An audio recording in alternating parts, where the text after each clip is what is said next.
Et maintenant, M. Rez Cherata, président de Laïcité pour tous, qui représente l'école. La date, c'était le vendredi 16 août 2013, après la prière du vendredi. Le lieu, c'était la ville d'Alexandrie, sur la route du bord de mer, et plus précisément au niveau du mosquée d'El Caïd Ibrahim. Les faits. Mina Rafat Aziz, un jeune homme de 25 ans, chauffeur de taxi, alexandrin. Il conduisait son client quand son destin l'a fait croiser d'un groupe des milices des frères musulmans qui manifestaient dans le coin. Une personne de ce groupe qui avait un œil plus observateur que les autres a remarqué une chaîne portant une croix suspendue sur le rétroviseur de la voiture de Mina. Il signale sa découverte aux autres membres du groupe armé, qui se précipitent tous avec leurs bâtons et commençaient à frapper Mina dans sa voiture. Le jeune homme essaie de se sauver en démarrant, quand un autre criminel lui tire sur le pneu avec son revolver. La voiture est immobilisée, il sort Mina de sa voiture, il commence à l'égorger, puis il le termine par une balle dans la tête. Mina est mort parce qu'il était côte. Il est mort parce qu'il a mis la croix sur son rétro. Si nous sommes aujourd'hui, alors permettez-moi d'abord d'avoir une pensée pour Mina Rafat Aziz. Et si aujourd'hui, grâce à vous et grâce à la coordination et tout le travail qui a été fait, peut-être des barbaries comme ça, on n'en aura plus jamais. Merci.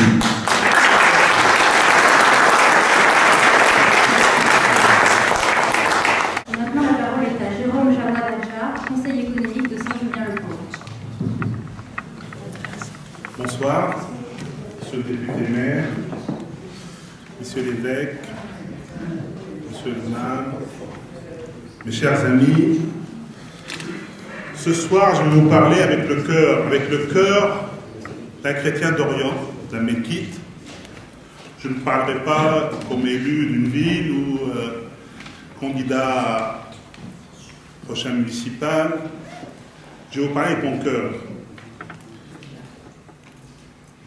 La situation des chrétiens au Moyen-Orient ressemble à un homme, imaginez-vous un homme en plein hiver qui perd son manteau en Irak, qui perd sa veste en Égypte, qui perd son pantalon en Syrie et qui se retrouve en sous-vêtements au Liban.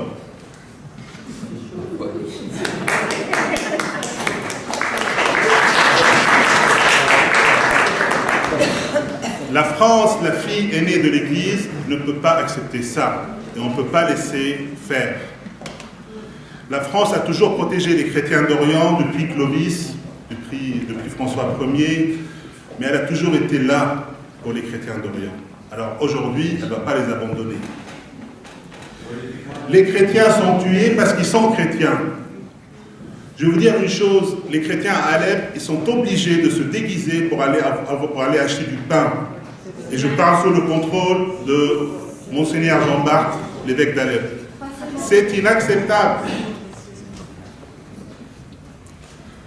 Il faut protéger les chrétiens d'Orient par tous les moyens. Et aussi, je voudrais vous dire que les chrétiens de Syrie ont refusé les armes, ont refusé de s'armer. Et ça, on le reproche, mais c'est la vérité. Parce qu'ils disent, on est condamnés à vivre ensemble, toutes les communautés dans cet Orient. En 1929, le général de Gaulle, en allant en Orient, il a dit « Je pars en Orient compliqué avec des idées simples ». Et monsieur le député, vous avez fait une idée simple, c'est de poser la question au ministère des Affaires étrangères, au ministre, on a eu la réaction. Et l'idée simple, c'est il faut protéger les chrétiens d'Orient, et encore une fois, par tous les moyens.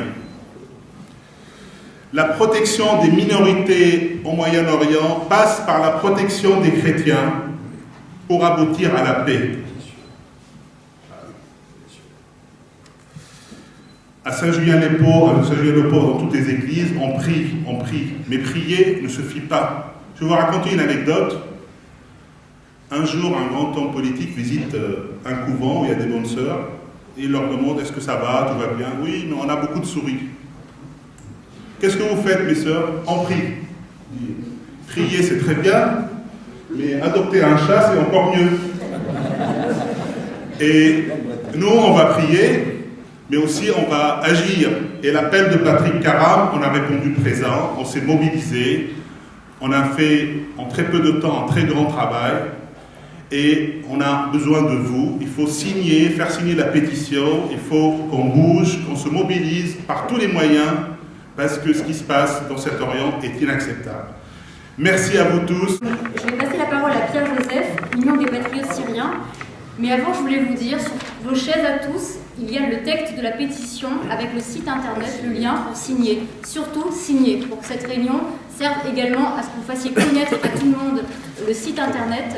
Sur toutes vos chaises, nous avons mis le texte, y compris d'ailleurs l'intervention de monsieur le député maire.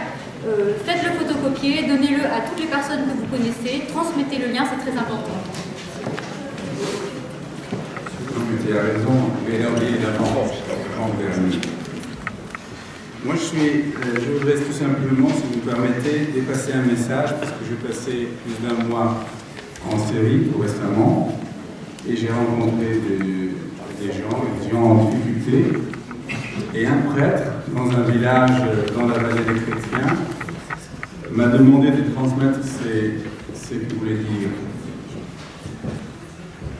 Il nous dit, en tant que chrétien et prêtre, je vais admettre que des sacrifices peuvent exister pour offrir l'amour et la paix à nos proches et au monde entier. Notre Seigneur, le Christ, nous a montré l'exemple. Mais ce qui me déchire aujourd'hui, ce sont les nombreux innocents de ma paroisse régulièrement sacrifiés par la main de la haine, pour la haine,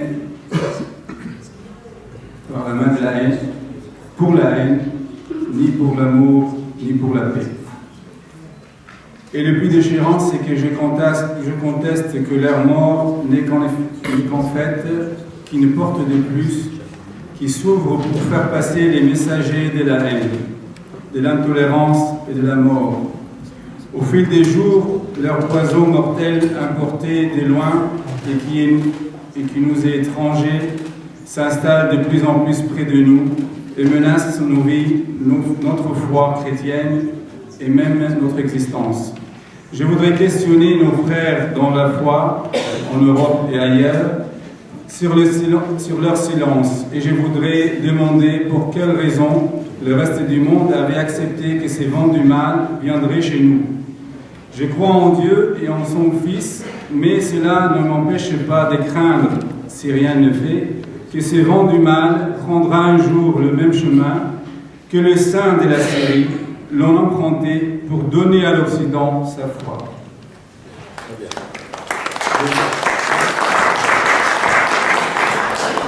Monsieur le maire, monsieur le député, je vous remercie. Je pense que vous ne manquerez pas, je suis sûr, j'ai la certitude que vous ne manquerez pas de transmettre ces courriers, ces messages à nos puissants, en France ou même en Europe. Merci à vous.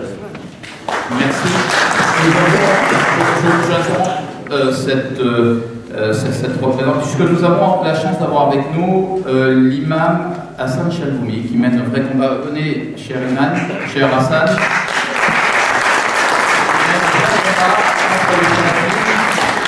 Et je souhaite que vous puissiez nous délivrer votre message de paix, cher Hassan, puisque vous avez étudié en Syrie notamment, à Damas et dans beaucoup de pays arabes. Chers amis, Ikhwan et Akhawat, bonsoir monsieur le maire. Cher Patrick, je te remercie énormément Patrick dans le combat pour éliminer contre le racisme et l'intégrisme avec la diversité. Aujourd'hui, comme je vais passer même le message pareil à Rome, je dis à sa sainteté et les proches de sa sainteté, si vous abandonnez les chrétiens d'Orient, j'ai peur que vous abandonniez les musulmans demain en Europe. Ça, c'est une réalité. Eux et vous, vous êtes l'espoir pour nous, les musulmans. Ça, c'est... Malheureusement, maintenant, les modérés, on le fait partir, et les extrémistes, on le laisse. Au lieu d'être le contraire, l'Europe, elle propose aux chrétiens d'Orient de venir en Europe pour laisser les malades mentaux. Moi, je trouve que c'est indigne. C'est pas normal. La position de le dire à eux de partir, à eux de dire que c'est pas à eux. Et ça, je trouve, c'est malheureusement, l'Europe actuellement, elle pense à interdire la circoncision qui concerne les musulmans et les juifs, au lieu d'interdire les frères musulmans et d'interdire des positions claires par rapport aux salafistes.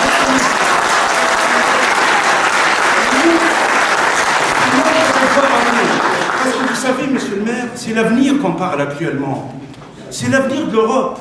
S'il n'y a plus d'exemples en Liban, en Égypte, les chrétiens, 14 ou 13 millions, torturés, brûlés, ou bien en Syrie, ou qu'est-ce qui s'est passé en Irak, Peshawar dernièrement, Kenya demain. Dans ce cas-là, l'Europe a l'abondance, et surtout la France. J'espère vraiment de tout cœur de mettre...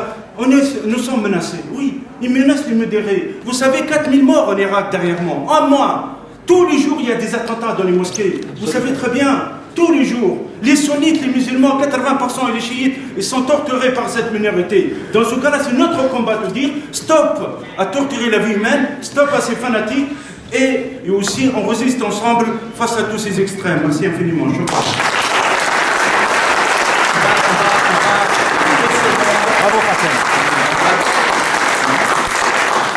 On va dans 2 secondes céder la parole à la salle, mais je voudrais appeler Monseigneur Jean-Bart, qui est l'évêque, s'il veut bien venir parler quelques secondes, l'évêque d'Alep, pour son témoignage, Monseigneur. Je voulais juste faire un petit témoignage. Ou un message de paix.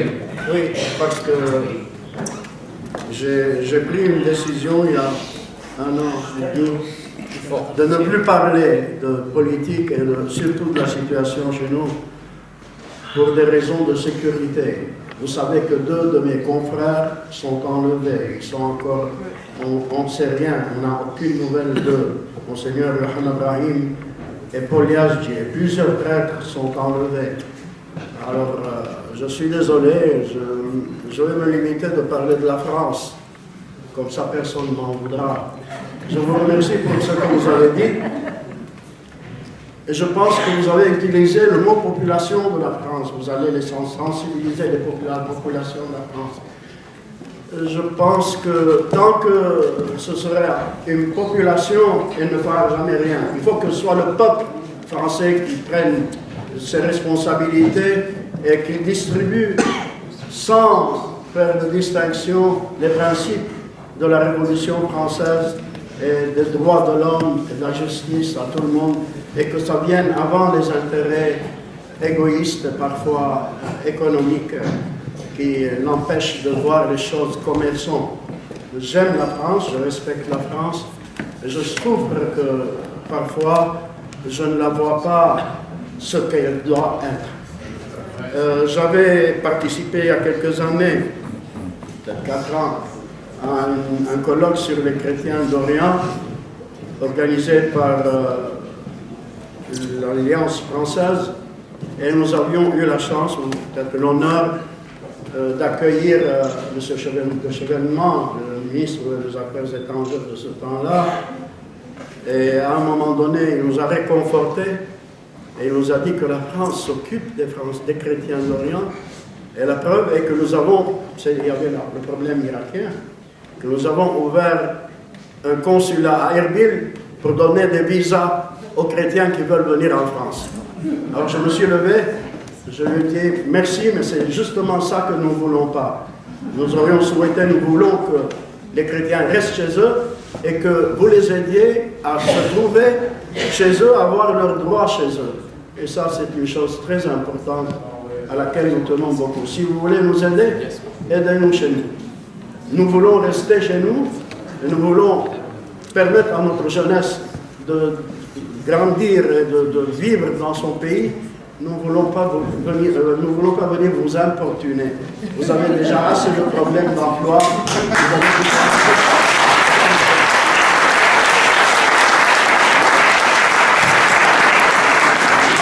Avant de vous laisser la parole, je voudrais dire un mot qui m'a été inspiré par les paroles très denses de l'imam Chakouni. Il a dit quelque chose de très important, c'est que, qu'on ne s'y trompe pas, ce qui se passe en Orient, si le monde musulman ne comprend pas de laisser la place à l'extrémisme musulman par le massacre des chrétiens, alors l'extrémisme parcourra le monde. Et on ne peut pas imaginer un seul instant qu'avec toutes les tendances à la violence qui naissent dans notre pays en Europe, il n'y ait pas au fond là presque une justification d'un autre extrémisme anti-musulman.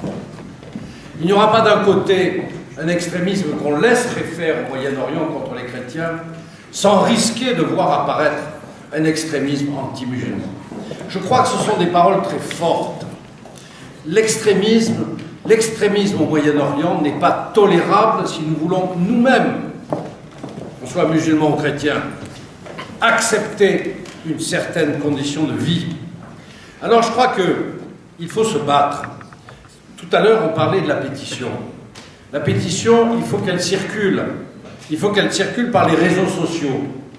Moi, je vous recommande de mettre tout ça sur Twitter, sur Facebook, sur vos blogs respectifs. Les réseaux sociaux sont très influents. Je voudrais vous dire aussi que je souhaite que vous puissiez avoir des moyens matériels.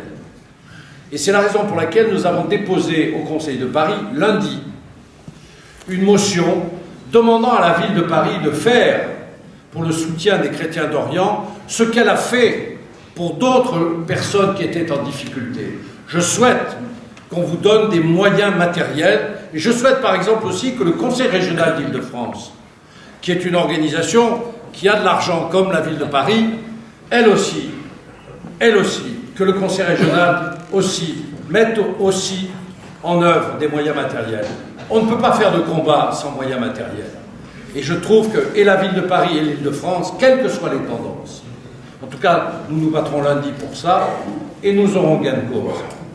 Que la ville de Paris et l'Île-de-France et les autres régions puissent collaborer absolument à aider par un fonds d'aide, non pas pour faire venir, mais pour au contraire aider à diffuser cette idée dans notre pays, que la paix, ça ne se divise pas, cher imam. La paix ne se divise pas. L'extrémisme musulman suscitera, s'il n'était contré au Moyen-Orient, un extrémisme européen dont les musulmans eux-mêmes seraient les victimes. Il n'y a pas de paix d'un côté sans paix de l'autre.